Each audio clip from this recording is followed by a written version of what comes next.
ಕೃಷ್ಣಪ್ಪ ಅವರು ಮರಳಿ ಬಂದಿದ್ದಾರೆ ಮತ್ತೆ GFCಗೆ ಮತ್ತೆ ಮರುಜೀವ ಕೊಡಕ್ಕೆ.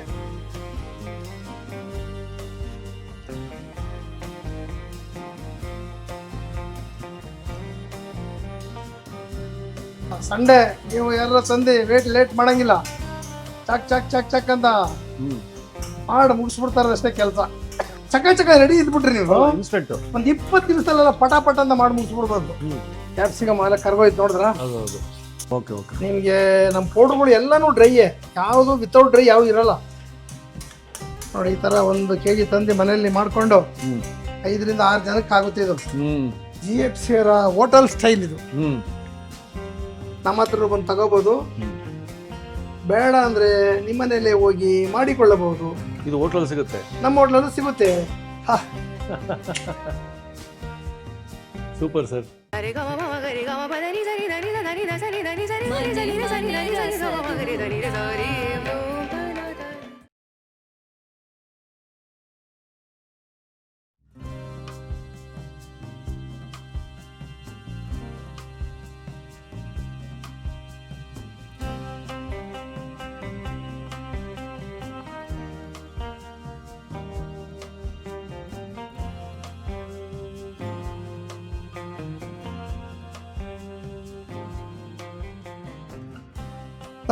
ನಮಸ್ಕಾರ, ನಾನು ನಿಮ್ಮ GFC ಕೃಷ್ಣಪ್ಪ. ಇವತ್ತ ಏನ್ ರೆಸಿಪಿ ಮಾಡ್ತಾರೆ ಅಂತ ಕೇಳ್ತಾ ಇದ್ದೀರಾ ಕೃಷ್ಣಪ್ಪ ಅವರು? ಕ್ಯಾಪ್ಸಿಕಮ್ ಚಿಕನ್ ಪೆಪ್ಪರ್ ಡ್ರೈ ಹೆಂಗಿರ್ಬೇಕು ಅಂದ್ರೆ ಹಂಗೆ ಅದ್ಭುತ ಆಗಿರ್ಬೇಕು. ನಾನು ನಿಮ್ಗೆ ಯಾವಾಗಲೂ ಹೇಳ್ತಾ ಇರ್ತೀನಿ, 1 kgಗೆ ಒಂದು 150 ಅಷ್ಟು 100 ಗ್ರಾಮ್ ಅಷ್ಟು ಆಯಿಲ್ ಬೇಕೇ ಬೇಕು. 1 kg ಚಿಕನ್ಗೆ 1 kg ಚಿಕನ್ಗೆ 100 ಗ್ರಾಮ್ ಆಯಿಲ್ ಬೇಕು. ಓಕೆ, ಅವಾಗಲೇ ಅದು ಟೇಸ್ಟಿಯಾಗಿರೋಕ್ಕೆ ಸಾಧ್ಯ. ಬಿರಿಯಾನಿ ರೈಸ್ ಇವೆಲ್ಲ ಮಾಡ್ಬೇಕಾದ್ರೆ 200 ಗ್ರಾಮ್ ಬೇಕು. ಸ್ವಲ್ಪ ಸೈಡ್ ಸ್ಕಿಟ್ಸ್ ಅಂದ್ರೆ ಸ್ವಲ್ಪ ಕಮ್ಮಿ ತಗೊಳುತ್ತೆ. ನಾನು ಒಂದು 100 ಗ್ರಾಮ್ ಬಳಸ್ತಾ ಇದ್ದೀನಿ. ಹಂಗೆ ಬಂದ್ಬಿಡಿ ಒಂದ್ಸರಿ ನೋಡೋಣ. ನಮ್ದು ಮ್ಯಾಜಿಕ್ ಪೆಪ್ಪರ್ ಪೌಡರ್, ಶುಂಠಿ ಬೆಳ್ಳುಳ್ಳಿ ಪೇಸ್ಟು, ಕ್ಯಾಪ್ಸಿಕಮು, ಬೆಳ್ಳುಳ್ಳಿ, ಹಸಿರುಮೆಣಸಿಗೆ ಸಿಗಿಳ್ಕೊಂಡಿರೋದು, ಟೊಮೊಟೊ 1 ಕಪ್ಪು, ಕೊತ್ತಂಬರಿ ಸೊಪ್ಪು, ಪುದೀನ ಸೊಪ್ಪು, ಕರಿಬೇವಿನ ಸೊಪ್ಪು, ಈರುಳ್ಳಿ. ಇಷ್ಟಿದ್ರೆ ಸಾಫ್ಟಾಗಿರೋ ಚಿಕನ್ ತೊಳೆದು ನೀಟಾಗಿ ಸಾಫ್ಟ್ ಆಗಿರ್ಬೇಕು. ತುಂಬಾ ಬಲ್ತಿರೋ ತಗೊಳ್ಕೋಬೇಡಿ. ಹಂಗೆ ನೀವು ಹಿಂಗೆ ಮುಟ್ಟಿದ್ರೆ ಸ್ಪಂಜ್ ಇದ್ದಂಗೆ ಇರ್ಬೇಕು. ಅದೇ ಜ್ಯೂಸಿ ನೋಡಿ, ಬಂಗಾರ ಇದಂಗೆ ಇರ್ತದೆ. ಊಟ ಬಂಗಾರಕ್ಕಿಂತ ವ್ಯಾಲ್ಯೂ ರೀ. ಬಂಗಾರ ತಿನ್ಲಿಕ್ಕಾಗತ್ತಾ? ಸಾಧ್ಯವೇ ಇಲ್ಲ ಅನ್ನೋರ. ಬಂಗಾರ ಹತ್ರ ವ್ಯಾಲ್ಯೂ ಅಷ್ಟಿದೆ. ಈಗ ಎಣ್ಣೆ ಕಾಯ್ತಾ ಇದೆ. ಎಣ್ಣೆಗೆ ಬೆಳ್ಳುಳ್ಳಿ ಹಾಕೊಳ್ಳೋಣ. ಫಸ್ಟ್ ಬೆಳ್ಳುಳ್ಳಿ ಎಷ್ಟೊಂದು 3-4 ಸರ್? ಒಂದು 3-4 ಬೆಳ್ಳುಳ್ಳಿ ಅಷ್ಟೇ. 3-4 ಬೆಳ್ಳುಳ್ಳಿ ಹಾಕೊಂಡು ಎಲ್ಲ ಹಂಗೆ ಸ್ವಲ್ಪ ಜಾಸ್ತಿ ಫ್ರೈ ಬೇಡ, ಎಲ್ಲ ಲೈಟ್ ಫ್ರೈ. ಎಲ್ಲ ಬಾಯಿ ಸಿಗ್ಬೇಕಿದು. ಈಗ ಕರಿಬೇವಿನ ಸೊಪ್ಪು ಹಾಕೊಳ್ಳೋಣ. ಒಂದು 5-6 ಸಿಗಡಿ ಮೆಣಸಿನ್ಕಾಯಿ.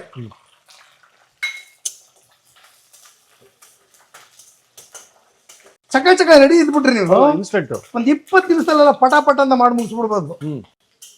ಈ ಮೆಣಸಿನಕಾಯಿನೂ ತುಂಬಾ ಇದರಲ್ಲಿ ಫ್ರೈ ಮಾಡೋದು ಬೇಡ. ಅದು ಯಾಕಂದ್ರೆ ತೆಗೆದ ಕಡೆ ಸೈಡ್ ಮಾಡಗುತ್ತಾನೆ, ಸುಮ್ಮನೆ ಅದು ಪರಿಮಳಕ್ಕೋಸ್ಕರ. ಈಗ 1 ಕಪ್ ಈರುಳ್ಳಿ ಹಾಕಿದ್ದೀನಿ.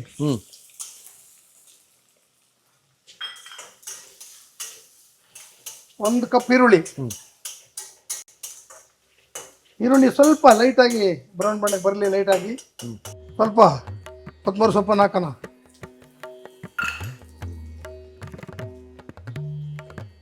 ಪುದೀನ ಸೊಪ್ಪು ಸ್ವಲ್ಪ ಹಾಕೊಳ್ಳೋಣ.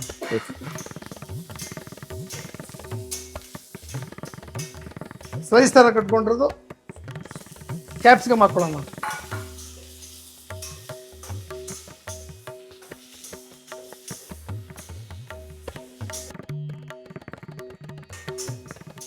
ಸಂಡೇ ನೀವು ಯಾರ ಸಂಧಿ ಲೇಟ್ ಮಾಡಂಗಿಲ್ಲ, ಚಕ್ ಚಕ್ ಚಕ್ ಚಕ್ ಅಂತ ಮಾಡಿ ಮುಗಿಸ್ಬಿಡ್ತಾರ ಅಷ್ಟೇ ಕೆಲಸ. ಹಿಂಗೆ ಲಿಡ್ ಮುಚ್ಚಿಬಿಡಿ, ಸ್ವಲ್ಪ ತೆಗೀರಿ. ತೆಗೆದಾಗ ನಿಮಗೆ ಕ್ಯಾಪ್ಸಿಕಮು ಸ್ವಲ್ಪ ಸಾಫ್ಟ್ ಆಗಿರುತ್ತೆ.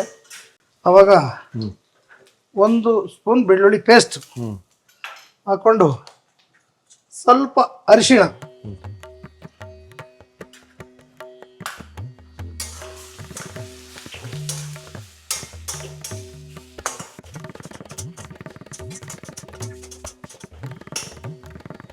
ಸ್ವಲ್ಪ ಶುಂಠಿ ಬೆಳ್ಳುಳ್ಳಿ ಪೇಸ್ಟ್ ಫ್ರೈ ಆಗಲಿ.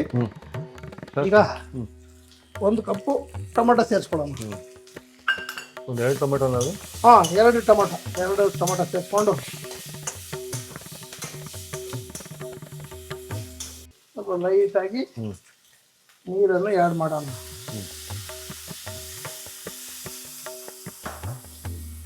ರುಚಿಗೆ ತಕ್ಕಂಥ ಸಾಲ್ಟ ಒಂದು ಅರ್ಧ ಸ್ಪೂನ್ ಹಾಕ್ಕೊಂಡಿರೋಣ. ಆಮೇಲೆ ಬೇಕಾದರೆ ನಾವು ಆ್ಯಡ್ ಮಾಡ್ಕೊಳ್ಳೋಣ.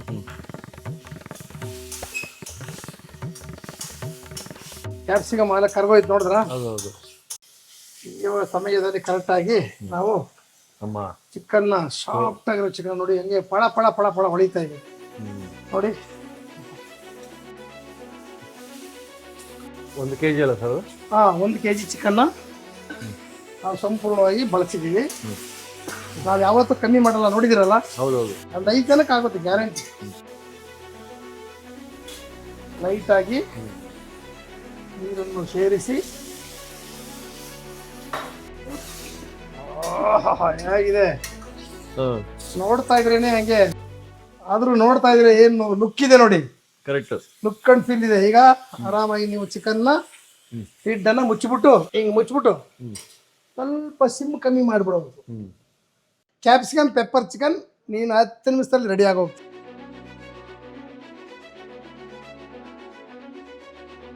ಹೇಗೆ ಬೆಂದಿದೆ ಅಂತೇಳಿ ನೋಡ್ಬೇಡ ಒಂದ್ಸರಿ. ಹಾ, ಫಸ್ಟ್ ಕ್ಲಾಸ್ ಆಗಿದೆಯಲ್ಲ,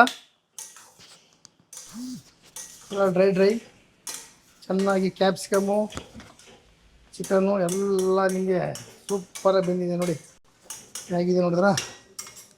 ಇದಕ್ಕೆ ನಾವೀಗ ನಮ್ಮದು ಮ್ಯಾಜಿಕ್ ಪೆಪ್ಪರ್ ಮಸಾಲ ಹಾಕ್ತಾಯಿದ್ದೀವಿ. ಈ ಹಂತಕ್ಕೆ ಈ ಹಂತಕ್ಕೆ ಲಾಸ್ಟ್ ಒಂದು 2-3 ನಿಮಿಷ ಇರಬೇಕಾದ್ರೆ ಬೇಯಬೇಕಾದ್ರೆ ಹಾಕ್ಬಿಡೋಲ್ಲ ಸರ್ ಇದು? 2 ಸ್ಪೂನ್ ಅಷ್ಟೇ, ಜಾಸ್ತಿ ಇಲ್ಲ. ಓಕೆ. ನಿಮಗೆ ನಮ್ಮ ಪೌಡರ್ಗಳು ಎಲ್ಲನೂ ಡ್ರೈಯೇ, ಯಾವುದು ವಿತೌಟ್ ಡ್ರೈ ಯಾವುದು ಇರಲ್ಲ. ಸೊ ರೆಡಿಯಾಗಿ ಇಳಿಸುವ ಹಂತದಲ್ಲಿ ಹಾಕ್ಬೇಕು. ಹೌದು, ಅವಾಗ ಪರಿಮಳ ಹಂಗೆ ಇರುತ್ತೆ ನಿಮಗೆ ನೋಡಿ. ಈ ತರ 1 kg ತಂದು ಮನೆಯಲ್ಲಿ ಮಾಡಿಕೊಂಡು 5 ರಿಂದ 6 ಜನಕ್ಕೆ ಆಗುತ್ತೆ ಇದು. 5 ರಿಂದ 6 ಜನ 7 ಜನಕ್ಕೆ ಆಗುತ್ತೆ. ಇನ್ನೇನು ಮಾಡೋದು ಬೇಡ, ಇದನ್ನ ಇಳಿಸ್ಬಿಡೋಣ. ಓಕೆ. ಸ್ವಲ್ಪ ಕೊತ್ತಂಬರಿ ಸೊಪ್ಪನ್ನ ಪರಿಮಳಕ್ಕೆ ಘಮ ಪರಿಮಳಕ್ಕೆ ಹಂಗೆ 1-2 ಉದಿಸ್ಬಿಟ್ಟು ಟೇಸ್ಟ್ ಮಾಡಿಬಿಡೋಣ. Right sir. ಓಕೆ, ಹೇಗಿದೆ ನೋಡಿದ್ರೆ ಡ್ರೈ. GFC ಅವರ ಹೋಟೆಲ್ ಸ್ಟೈಲ್ ಇದು. ಅದೇ ಪೆಪ್ಪರ್ ಪೌಡರ್ ತಗೊಂಡು ನೀವು ಮಾಡ್ಕೋಬೋದು. ನಮ್ಮ ಹತ್ರ ಬಂದು ತಗೋಬೋದು. ಬೇಡ ಅಂದರೆ ನಿಮ್ಮನೇಲೆ ಹೋಗಿ ಮಾಡಿಕೊಳ್ಳಬಹುದು. ಇದು ಹೋಟ್ಲಲ್ಲಿ ಸಿಗುತ್ತೆ? ನಮ್ಮ ಹೋಟ್ಲಲ್ಲೂ ಸಿಗುತ್ತೆ. ಪೆಪ್ಪರ್ ಡ್ರೈ ಖಂಡಿತ ಸಿಗುತ್ತೆ. Super sir. ಅಬ್ಬಾ, ಏಕ್ದಮ್ ಮಸ್ತ್. ಹೇಗಿದೆ ನೋಡಿದ್ರ? ಏಕ್ದಮ್ ಹಂಗೆ ಹಂಗೆ ಬರ್ತಾ ಇದೆ, ಬಗ ಬಗ ಬಗ ಬಗ ಬಗ ಬಗ ಅಂತ. ಹೌದು, ನೋಡ್ತಾ ಇದ್ರೆ ಬಾಯಲ್ಲಿ ನೀರು ಬಂದ್ಬಿಡ್ಬೇಕು ಹಂಗೆ, ತಿಂತಾ ಇದ್ರೆ ಹಂಗೆ. ಇದೇ ತರ ಚಿಕನ್ ತೊಗೊಂಡೋಗಿ ನಿಮ್ಮ ಕೈಲಿ ಆಗಿಲ್ಲ ಅಂದ್ರೆ ನಮ್ಮ ಹೋಟ್ಲಿಗೆ ಬನ್ನಿ, ಇಲ್ಲಾಂದ್ರೆ ನಾವೇ ಪೌಡರ್ ಕೊಡ್ತೀವಿ, ನಿಮ್ಮ ಮನೇಲಿ ಮಾಡಿಕೊಳ್ಳಿ. ನಾನಂತೂ ನಿಮಗೆ ಮಾಡಿ ಎದುರುಗಡೆ ತಟ್ಟೆ ಇಟ್ಕೊಂಡು ಕೂತಿದ್ದೀನಿ, ಟೇಸ್ಟ್ ಮಾಡಿಬಿಡ್ತೀನಿ ನಿಮಗೆ. ರುಚಿ ಅಂದ್ರೆ ರುಚಿ ಹೇಗಿದೆ ಅಂತಂದ್ರೆ ರವಾ ಹೇಳಕ್ ತಿರ್ದು. ಈ ತರದ್ದು ನೀವು ಮಾಡ್ಕೋಬೇಕಾ ನೋಡ್ರಿ. ನಮ್ಮ ಮನೆ ರಸದ ಊಟದ ಯೂಟ್ಯೂಬ್ ಚಾನಲ್ ನೋಡ್ತಾ ಇರಿ. ಇಂಥ ವಿಭಿನ್ನವಾಗಿರೋ ಅಡುಗೆನ ಮಾಡ್ಕೋತಾ ಇರಿ. GFC ಅವ್ರು ಮಾಡಿ ತೋರಿಸ್ತಾನೆ ಇರ್ತಾರೆ. GFC ಅವರು ಕಣೆ ಆಗಿದ್ರು, ಮತ್ತೆ ಬರ್ತಾ ಇದ್ದಾರೆ, ಎಲ್ಲೂ ಹೋಗಿಲ್ಲ ಕೃಷ್ಣಪ್ಪ ಅವರು.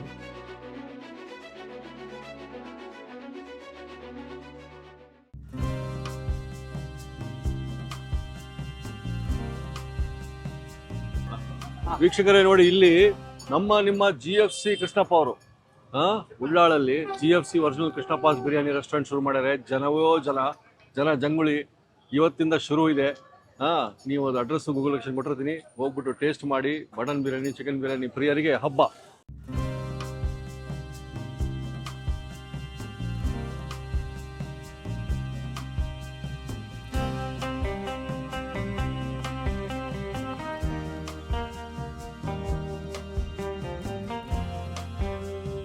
ನಮಸ್ಕಾರ. ನಮಸ್ಕಾರ ಸರ್. ನಾನು ನಿಮ್ಮ GFC ಕೃಷ್ಣಪ್ಪ. ಕೃಷ್ಣಪ್ಪ ಅವ್ರು ಈ ಗೆಟಪ್ ಅಲ್ಲಿ ನೋಡಿ ತುಂಬಾ ದಿನ ಹೋಗಿದೆಯಲ್ಲ? ಅದೇ ಸರ್, ಬಹಳ ದಿನ ಹೋಗಿದೆ ಈ ಗೆಟಪ್ ಅಲ್ಲಿ ನೋಡಿ. ಯಾವ ಫೋರ್ಸ್ ಅಲ್ಲಿ ಬಂದವ್ರೆ ಅಂದ್ರೆ 60ನೇ ವರ್ಷ 16 ವರ್ಷ ಎಂಗೇಜ್ ಅಲ್ಲಿ ಬಂದಿದ್ದಾರೆ. ಅಲ್ಲ ಸರ್ ಇಲ್ಲಿ ಹಾ ಈ GFC ಒರಿಜಿನಲ್ ಕೃಷ್ಣಪ್ಪನವರ ಬಿರಿಯಾನಿ ರೆಸ್ಟೋರೆಂಟ್ ಅಂತ ಇದೆ. ಇದು ಎಡಾಪೀಸು ಟಿಂಬರ್ ಲೆವೆಟಲ್ ಇದೆ. ಹಾ ಅದು ಮಗನಿಗೋಸ್ಕರ ಕೊಟ್ಟು ಮೀಸಲಾಗಿ ಇಟ್ಟಿದ್ದೀನಿ. ಓಕೆ.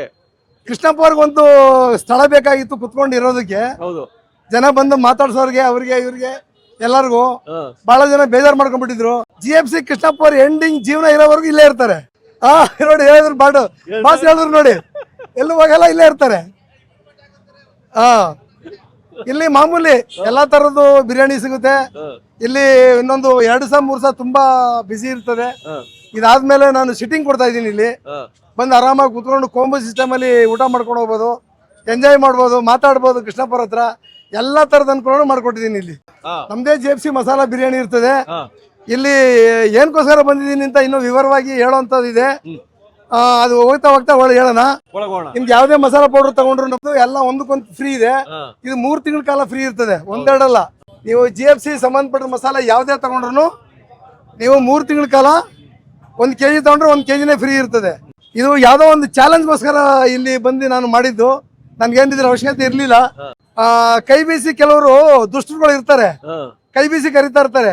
ನಿಮ್ ಕೈಲಿ ಏನಾಗಲ್ಲ ಬನ್ರಿ ನೋಡ್ಬಿಡ್ತೀವಿ, ನಮ್ಮನ್ನೇ ಉಂಡಿ ತಿಂದು ಬೆಳೆದು ನಾನು ಮಾಡ್ಕೊಟ್ರವ್ರೆ ಆ ಥರ ಹೇಳ್ತಾ ಇರ್ತಾರೆ. ಅವಾಗ ಏನಾಗುತ್ತೆ ಅಂದರೆ ಮನ್ಸಿಗೆ ಭಾರಿ ನೋವಾಗುತ್ತೆ.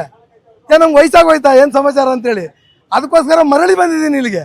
ಕೃಷ್ಣಪ್ಪ ಅವ್ರು ಮರಳಿ ಬಂದಿದ್ದಾರೆ ಮತ್ತೆ GFCಗೆ ಮತ್ತೆ ಮರುಜೀವ ಕೊಡೋಕ್ಕೆ. ನೋಡಿ ಸಾಕಷ್ಟು ಕ್ರೌಡ್ ಇದೆ. ಬಿಲ್ಡಿಂಗ್ ಪೂರ್ತಿ ತಗೊಂಡಿದ್ದೀನಿ ನಾನು.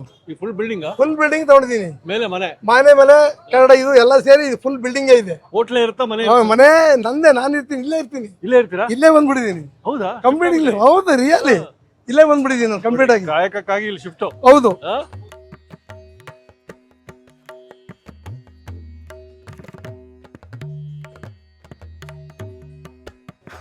ಎಲ್ಲ ಕೆಲಸ ಮಾಡಕ್ ರೆಡಿ. ಹೌದು, ಜನಸೇವೆ ಅಂದ್ಮೇಲೆ ಎಲ್ಲ ಇರ್ಲೇಬೇಕಲ್ಲ. ಬರೀ ಕ್ಯಾಶ್ ಮೇಲೆ ಕುತ್ಕೊಂಡ್ರೆ ಹೆಂಗಪ್ಪ ಆಗತ್ತ.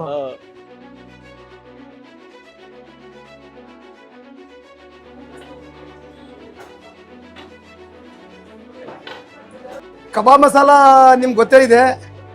ಇಂಡಿಯಾದಲ್ಲಿ ಫಸ್ಟ್ ಪ್ರೈಸ್ ನಾನೇ ಇರೋದು ಕಬಾಬ್ ಪೌಡ್ರಲ್ಲಿ. Best kebab powder in India. First prize ಅಲ್ಲಿ GFC ಇದೆ. ನಾವೇನು ಯಾರಿಗೂ ಲಂಚ ಕೊಟ್ಟು ಫಸ್ಟ್ ಪ್ಲೇಸ್ಗೆ ಹೋಗಿಲ್ಲ. ನೀವು ಪ್ರತಿಯೊಬ್ಬರು ಗೂಗಲಲ್ಲಿ ಚೆಕ್ ಮಾಡಿದ್ರೆ ಬೆಸ್ಟ್ ಕಬಾಬ್ ಪೌಡರ್ ಇಂಡಿಯಾ ಅಂತ ಹೊಡೆದ್ರೆ GFC ಮೊದಲನೇ ಪ್ಲೇಸ್ ಇದೆ. ನೀವು ಜೊತೆಗೆ ಗರಂ ಮಸಾಲ ಬೆಸ್ಟ್ ಗರಂ ಮಸಾಲ ಅಂತ ಹೊಡೆದ್ರು ಫಸ್ಟ್ ಪ್ಲೇಸ್ ಕೃಷ್ಣಪ್ಪರ ಇರೋದು. ನೋಡಿ ಮಟನ್ ಬಿರಿಯಾನಿ ಏನು ಆಫರ್ ಸರ್ ಇಲ್ಲಿ ರೇಟ್ ಇವಾಗ? ಇವತ್ತು ಎಲ್ಲಕ್ಕೂ ಒಂದಕ್ಕೊಂದು ಫ್ರೀ ಇದೆ. ಬೇರೆ ಬಿನ್ನದ ಇವತ್ತು ನಾಳೆ 2 days ಇದೆ.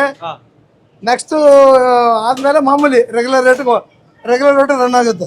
ರೇಟು ಕಡಿಮೆ ಇಟ್ಟಿದ್ದೀನಿ. ಮಟನ್ ಮೇಡಿ 260, ಚಿಕನ್ ಮೇಡಿ 120, ಕಬಾಬ್ 600 ರೂಪಾಯಿ kg.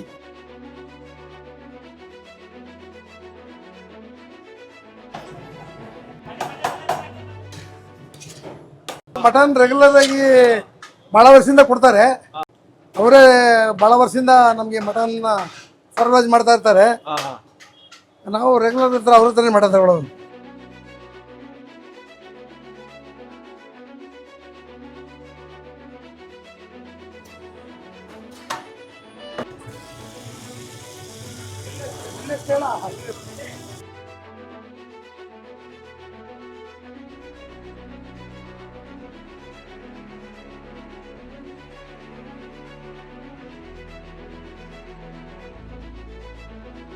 ಇನ್ನೂ ಅನೇಕ ಸ್ವಾದಿಷ್ಟ ರೆಸಿಪಿಗಳಿಗಾಗಿ ಸಬ್ಸ್ಕ್ರೈಬ್ ಮಾಡುವುದನ್ನು ಮರೆಯಬೇಡಿ.